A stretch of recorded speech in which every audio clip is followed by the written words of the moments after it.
ਸਿਆਸਤ, ਵਪਾਰ, ਖੇਡਾਂ ਤੇ ਫਿਲਮ ਜਗਤ ਦੇ ਨਾਲ ਦੇਸ਼ ਦੁਨੀਆ ਦੀ ਹਰ ਵੱਡੀ ਖਬਰ ਦੇ ਲਈ ਹੁਣੇ ਡਾਊਨਲੋਡ ਕਰੋ ਦੇਸ਼ ਦੀ number 1 news app Dainik Savera Times.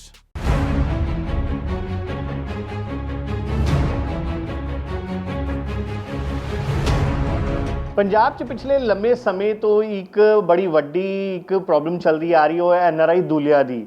यानी कि NRI दूल्हे इत्थों विआह करा के बाहर चले जाते हैं, इत्थे ਉਹਨਾਂ ਦੀ ਜਿਹੜੀ ਵੋਟੀ ਹੈ ਉਹ ਇੱਥੇ ਧੱਕੇ ਖਾਂਦੀ ਰਹਿੰਦੀ ਹੈ। ਹੁਣ ਇਸੇ ਨੂੰ ਲੈ ਕੇ ਜਿਹੜੀ ਹੈ ਪਾਸਪੋਰਟ ਆਫਿਸ ਵੱਲੋਂ ਇੱਕ ਵੱਡੀ ਕਾਰਵਾਈ ਕੀਤੀ ਗਈ ਹੈ। ਤਕਰੀਬਨ 450 ਦੇ ਕਰੀਬ ਪਾਸਪੋਰਟ ਰੱਦ ਕੀਤੇ ਗਏ ਹੈ, ਉਹੀ NRI ਦੂਲਿਆਂ ਦੇ ਜਿਹੜੇ ਕਿ ਇੱਥੋਂ ਵਿਆਹ ਕਰਾ ਕੇ ਬਾਹਰ ਭੱਜ ਜਾਂਦੇ ਨੇ। ਇਸੇ ਬਾਰੇ ਗੱਲ ਕਰਨ ਲਈ ਸਾਡੇ ਨਾਲ ਹੈਗੇ ਡਿप्टी पासपोर्ट ऑफिसर अमित कुमार रावत जी। गल करते हो सर, सबसे पहले आपका स्वागत है जी दैनिक। धन्यवाद जी, आपका भी। रावत जी, ये जो सारा मसला है ये कोई आज का मसला नहीं है, बहुत लंबे टाइम से पंजाब में प्रॉब्लम चलती आ रही है कि NRI दूल्हे यहाँ शादी करवा के बाहर भाग जाते हैं और कभी वापस आते नहीं हैं। अब इस पे कार्रवाई शुरू हुई है, क्या कार्रवाई हुई और कितने पासपोर्ट जो है जब्त रद्द किए?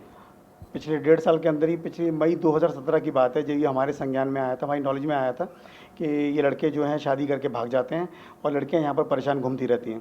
तो काफ़ी सारी लड़कियां इकट्ठी होकर एक बार हमारे जो रीजनल पासपोर्ट ऑफिसर हैं श्री शिवाज कविराज जी, उनसे मिली। तब उनसे जाकर डिस्कस हुआ कि हम इनके लिए क्या कर सकते हैं।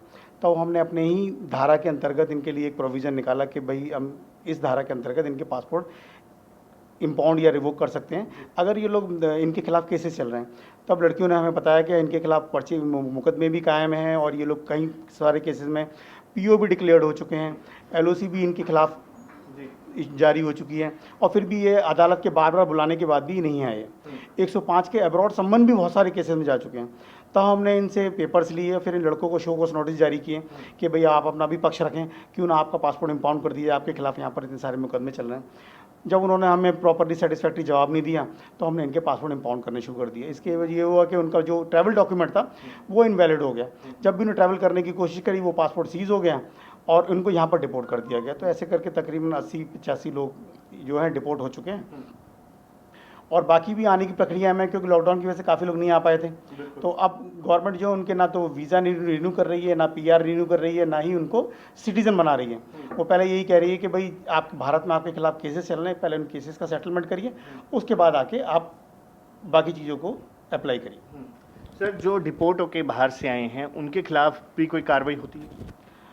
भाई वो तो अदालत में ऑलरेडी चली रही है, वो पुलिस संज्ञान लेगी क्योंकि पुलिस में मुकदमा कायम है। पुलिस अपना पक्ष रखे, अगर PO डिक्लेयर्ड है तो वो अरेस्ट करके जज के सामने पेश करें, ठीक है। और अदालत में अगर पेश होता है तो अदालत अपना जो भी अदालत का फैसला होगा हमें मान्य होगा।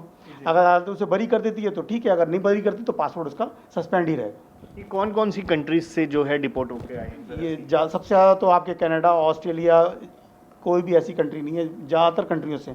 जिम्बाब्वे से भी मिले हैं मुझे, नाइजीरिया, जिम्बाब्वे, यहाँ से, कनाडा से, ऑस्ट्रेलिया से और USA से ज़्यादा। सर, ये जो अब जब आपकी संज्ञान में आया था सारा मामला, तो उसके बाद किस तरीके से इनका प्रोसेस शुरू हुआ कार्रवाई करने का, वो हम जानना चाहेंगे। उसके लिए जो श्रेय मैं देना चाहूँगा अपने regional passport officer Shri Shivaj Kaviraj ji को कि उन्होंने एक बहुत दूरदर्शी सोच के तहत ये कहा कि आपने कभी कोई ऐसा सरकारी विभाग नहीं देखा होगा जहाँ पर कंप्लेनेंट को बैठने की जगह दी जाती है। उन्होंने ऐसी 3-4 लड़कियों को थोड़ा सा आइडेंटिफाई किया जो पढ़ी लिखी थी और वो इसी की विक्टिम थी, इसी परेशानी की कि उनके हस्बैंड शादी करके उन्हें छोड़ के चले गए थे। उन्होंने यहाँ पर बैठ के जो और लड़कियों की जिम्मेदारी ली, उन लड़कियों से फ़ोन पे बात करी, उनके कागज़ लेना शुरू किए और फाइलें तैयार करना शुरू करी। वो फाइलों को हम खुद सरकारी तरीके से डील करते हैं और कानून के तहत जो भी हमें पासपोर्ट धारा के अंतर्गत अधिकार मिले हुए हैं उनके तहत हम उनका पासपोर्ट इम्पाउंड कर देते हैं। सर, ये जो कार्रवाई हो रही है ये कब से कब तक के जो केसेस हैं उनके ऊपर कार्रवाई? देखिए, मैंने आपको पहले ही बताया था कि मई 2017 में हमारे संज्ञान में आया, उसके बाद तकरीबन 1-1.5 महीना लगा हमको इन कामों को शुरू करने में। तो जुलाई से हमने शुरू की, जुलाई 2017 से शुरू कर दिया था। जुलाई 2017 से लेकर अब तक ये डाटा है 450 का। सर, सबसे बड़ा रीज़न क्या होता है? एक लेमैन की तरह मैं आपसे जानना चाहूँगा। एक सवाल ये है कि जब NRIs बाहर जाते हैं, दूल्हे यहाँ शादी करवा के जाते हैं और बाहर जाके ये वहाँ नई शादी कर लेते हैं, नया पासपोर्ट अप्लाई कर देते हैं, बन जाते हैं, यहाँ भूल जाते हैं, तो उसके वो कैसे प्रोसेस सारा होता है? ये तो बहुत ही कॉम्प्लेक्स सा सवाल है क्योंकि हर कहानी उसकी जो है कंप्लेंट की कहानी अलग है उसमें बहुत सारे कारण रहे होंगे, या लड़का ये सोचता होगा जी कि अब मैं बाहर चला गया, अब मैं पैसे ज़्यादा कमाता हूँ, मुझे लड़की की ज़रूरत नहीं है, वो उनका सोचना है। अब क्योंकि लड़का अलग कारण देता है, लड़की अलग कारण, हमें कारणों से कुछ लेना देना नहीं है।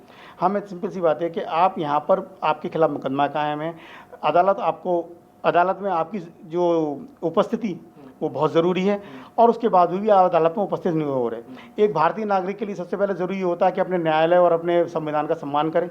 अगर वो आप नहीं करेंगे तो फिर आपका सरकार भी साथ नहीं देगी। सर, कुछ इस ऐसे भी केसेस आते होंगे सामने जहां पॉलिटिकल प्रेशर ज़्यादा होता है या पॉलिटिकली वो ज़्यादा वो होते स्ट्रांग होते हैं, तो उसके दबाव में वो ये गलत काम करके बाहर चले जाते, कुछ ऐसे भी हैं? नहीं, देखिए वो जाते हैं, अपनी मर्ज़ी से जाते हैं, लेकिन मेरी नॉलेज में तब तो नहीं आया कि मेरे पे किसी का प्रेशर आया हो, क्योंकि ये एक ऐसा कारण है कि समाज का कोई भी वर्ग इसके लिए सपोर्ट नहीं करेगा। क्योंकि ये गलत है, अगर किसी लड़की से आप शादी करते हैं और उसकी जिम्मेदारी से भागते हैं और चले जाते हैं, तो मैंने कहता समाज का कोई भी सभ्य वर्ग इसे स्वीकार करेगा। तो और उसके बावजूद भी जिसके खिलाफ मुकदमा कायम हो, तो उसे अदालत क्या हमारा क्या कहते हैं सरकार भी स्वीकार नहीं करेगी।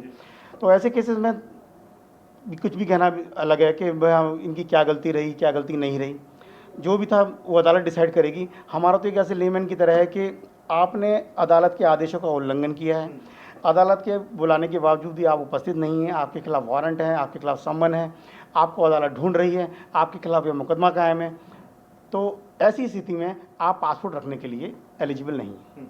तो ऐसे और कितने मामले हैं सर, जो अपने 450 का तो आंकड़ा गिना है, इसके अलावा और कितने आंकड़े हैं? हमारे पास तकरीबन 750 के करीब कंप्लेंट्स आ चुकी हैं। जिन के पेपर्स कंप्लीट होते जाते हैं, हम उनके पासपोर्ट इंपाउंड करते जाते हैं, और ये प्रक्रिया चल रही है। तो इस सिलसिले में 450 के जिनके पेपर कंप्लीट हो चुके थे वो हमने कर दिए। लड़कियां धीरे धीरे अपने डॉक्यूमेंट्स इकट्ठे कर रही हैं, क्योंकि उन्हें काफ़ी हद तक जो देहात में रहती हैं उन्हें पता ही नहीं होता कि कौन कौन से पेपर्स होते हैं। तो हम उनकी मदद करते हैं कि उन्हें बताते हैं कि भाई ये पेपर्स आपको इकट्ठे करने हैं, अगर आपको कोई कार्रवाई करनी है तो। सर, कोई जो बाहर से आए हैं, कोई आपसे मिलने भी आया है बताने की हम बाहर से आए हैं? मिलने भी आए हैं, लड़ने भी आए हैं, कहने कि आपने मेरा पासपोर्ट इंपाउंड क्यों हुआ, आपने किस अधिकार के तहत कर दिया। तो हम उन्हें कूलली बताते हैं कि पहले हमने आपको शोकॉज नोटिस जारी किया था, आपसे हमने सवाल पूछा था कि क्यों ना आपका पासपोर्ट इंपाउंड कर दिया जाए, क्योंकि आपके खिलाफ ये मुकदमे चल रहे हैं। तो आपने उसका प्रॉपर सेटिस्फैक्ट्री जवाब नहीं दिया, हमने आपको फिर चेतावनी देने के बाद आपका पासपोर्ट इंपाउंड कर दिया। तो हमने जो भी किया वो कानून के तहत किया, कानून के दायरे में रहते हुए किया। अब आपको अगर पासपोर्ट चाहिए तो आप अदालत से आदेश करा के लाइए, पासपोर्ट ले जाइए। सर, पंजाब के अलावा और भी कोई स्टेट्स के ऐसे मामले हैं जो आपके संज्ञान में आए? हाँ जी, हरियाणा के काफ़ी मामले हैं, जिसमें यमुनानगर और कुरुक्षेत्र एरिया बहुत आगे हैं। इसके काफ़ी केसेस मेरे पास आए हैं, जिसमें लड़कियों के साथ बहुत धोखा हुआ। चंडीगढ़ में भी है कुछ केस? चंडीगढ़ में ज़्यादा नहीं है, लेकिन टिप्स से गिन सकते हैं 30-40 केस होंगे, 30-40 होंगे। अब इस सिलसिले में ये भी तो लोग निकल के बाहर भी तो नहीं आके बताते, जिनके साथ ये घटना हो जाती है वो छुपा के रखते हैं। अगर वो बाहर आके शेयर करें, लोगों को बताएं, जागरूक लोगों से बताएं, तो बात बनती है। अब वो रखते हैं कि भाई हमारी बदनामी होगी तो फिर तो कुछ नहीं कर सकते। सर, इन फ्यूचर कुछ ऐसी भी प्लानिंग है, जैसे तो अभी आपने बताया कि ये पिछले 1-1.5 साल के आंकड़े हैं जो गए हैं, जो पिछले सालों के कुछ केसेस आपके पास आए होंगे, कुछ शिकायतें आई होंगी, उनके ऊपर भी क्या विचार किया जा रहा है? उनके ऊपर भी कोई कार्रवाई करने का मन? हमने जिनके पासपोर्ट इंपाउंड करे हमने को दोबारा फिर नोटिस सर्व किए हैं, उनका नोटिस दोबारा सर्व किए हैं कि वही आप जो है एक बार फिर आपको नोटिस दिया जाता है कि आप अपना पक्ष रखें। उसके बाद भी उन्होंने पक्ष नहीं रखा। तो अगर इस सिलसिले में अगर इंपाउंड करने के बाद हम उनसे दोबारा पूछते हैं कि भाई अपना पक्ष रखें और पक्ष नहीं रखते, तो फिर हमारे पे लास्ट ऑप्शन ही बचता है, उनका पासपोर्ट रिवोक कर देंगे। कोई ऐसी रूलिंग भी है कि इन फ्यूचर वो कभी भी अपना पासपोर्ट नहीं बना पाएंगे? वो नहीं, वो पासपोर्ट नहीं बना सकते। अगर एक बार पासपोर्ट इंपाउंड हो गया तो पासपोर्ट दोबारा नहीं रिन्यू भी नहीं होगा, आपको मिशन भी पासपोर्ट नहीं देगा। धन्यवाद सर, दैनिक सवेरा से बात। बिल्कुल, ਇਹ ਸੀਗੇ ਅਮਿਤ ਕੁਮਾਰ ਰਾਵਤ ਜੀ, ਜਿਨ੍ਹਾਂ ਨੇ ਸਾਫ਼ ਸਾਨੂੰ ਦੱਸਿਆ ਕਿ ਕਿਸ ਤਰੀਕੇ ਨਾਲ ਵੱਡੀ ਕਾਰਵਾਈ ਇਹ ਐਨਆਰਆਈ ਦੁਲੀਆ ਦੇ ਉੱਤੇ ਕੀਤੀ, ਜਿਹੜੇ ਕਿ ਇੱਥੋਂ ਵਿਆਹ ਕਰਾ ਕੇ ਤਾਂ ਇਹੀ ਕਹਿ ਕੇ ਜਾਂਦੇ ਕਿ ਉਹ ਆਪਣੀ ਵਾਈਫ ਨੂੰ ਬਾਹਰ ਲੈ ਕੇ ਜਾਣਗੇ, ਲੇਕਿਨ ਉੱਥੇ ਜਾਂਦੇ ਹੀ ਉਹਨਾਂ ਨੂੰ ਭੁੱਲ ਜਾਂਦੇ ਨੇ ਤੇ ਉਧਰ ਜਾ ਕੇ ਦੂਜਾ ਵਿਆਹ ਕਰਾ ਲੈਂਦੇ ਆ ਜਾਂ ਉਹਨਾਂ ਨੂੰ ਭੁੱਲ ਜਾਂਦੇ। ਇसी ਨੂੰ ਲੈ ਕੇ ਹੁਣ ਪਾਸਪੋਰਟ ਆਫਿਸ ਵੱਲੋਂ ਇੱਕ ਵੱਡੀ ਕਾਰਵਾਈ ਕੀਤੀ ਗਈ ਤੇ ਤਕਰੀਬਨ 450 ਦੇ ਕਰੀਬ ਜਿਹੜੇ ਪਾਸਪੋਰਟ ਹੈ ਉਹ ਰੱਦ ਕੀਤੇ ਗਏ ਨੇ, ਜਿਨ੍ਹਾਂ ਵਿੱਚੋਂ ਤਕਰੀਬਨ 80 ਤੋਂ 85 ਜਿਹੜੇ ਲੋਕ ਹੈ ਉਹ ਦੂਜੇ ਦੇਸ਼ਾਂ ਤੋਂ ਇੰਪੋਰਟ ਹੋ ਕੇ ਵਾਪਸ ਜਿਹੜੇ ਉਹ ਡਿਪੋਰਟ ਹੋ ਕੇ ਆ ਵੀ ਚੁੱਕੇ ਨੇ। ਤੇ ਇਸੇ ਤਰੀਕੇ ਦੀ ਜਿਹੜੀ ਕਾਰਵਾਈ ਅੱਗੇ ਵੀ ਜਾਰੀ ਰਹੇਗੀ ਤੇ ਇਹ ਜਿਹੜਾ ਆંકੜਾ ਹੈ ਤਕਰੀਬਨ ਪਿਛਲੇ 1-1.5 ਸਾਲ ਦੇ ਆંકੜਾ ਹੈਗਾ, ਅੱਗੇ ਵੀ ਜਿਹੜੀ ਕਾਰਵਾਈ ਹੈ ਇਸੇ ਤਰੀਕੇ ਨਾਲ ਰੀਜਨਲ ਪਾਸਪੋਰਟ ਆਫਿਸ ਵੱਲੋਂ ਕੀਤੀ ਜਾਵੇਗੀ। ਚੰਡੀਗੜ੍ਹ ਤੋਂ ਕੈਮਰਾਮੈਨ ਪ੍ਰਵੀਨ ਪਾਂਡੇ ਦੇ ਨਾਲ ਅੰਕੁਸ਼ ਮਹਾਜਨ, दैनिक सवेरा टीवी। ਦੁੱਖ ਇਸ ਗੱਲ ਦਾ ਨਹੀਂ ਸੀ ਕਿ ਉਹ ਮੈਨੂੰ ਛੱਡ ਕੇ ਜਾ ਰਹੀ ਸੀ। ਦੁੱਖ ਤਾਂ ਬਸ ਇਸ ਗੱਲ ਦਾ ਸੀ ਕਿ ਇੰਨੇ ਸਾਲਾਂ ਤੋਂ ਆਪਾਂ ਨਾਲ ਸੀ, ਪਰ ਮੈਂ ਕਦੇ ਆਪਣੇ ਦਿਲ ਦੀਆਂ ਗੱਲਾਂ ਨਹੀਂ ਉਹਦੇ ਨਾਲ ਸਾਂਝੀਆਂ ਕਰ ਸਕਿਆ।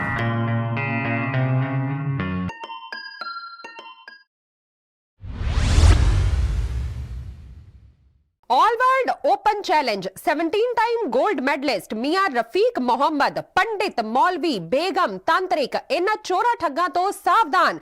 स्पेशलिस्ट वशीकरण, सट्टा नंबर, लव मैरिज, पति पत्नी च अनबन, विदेश च पक्का होना, कारोबार दा ना चलना, सिर्फ 31 घंटियां विच समाधान। फ्री फ्री फ्री मियां रफीक मोहम्मद। मोबाइल 84 374 94 647, 84 374 94 648।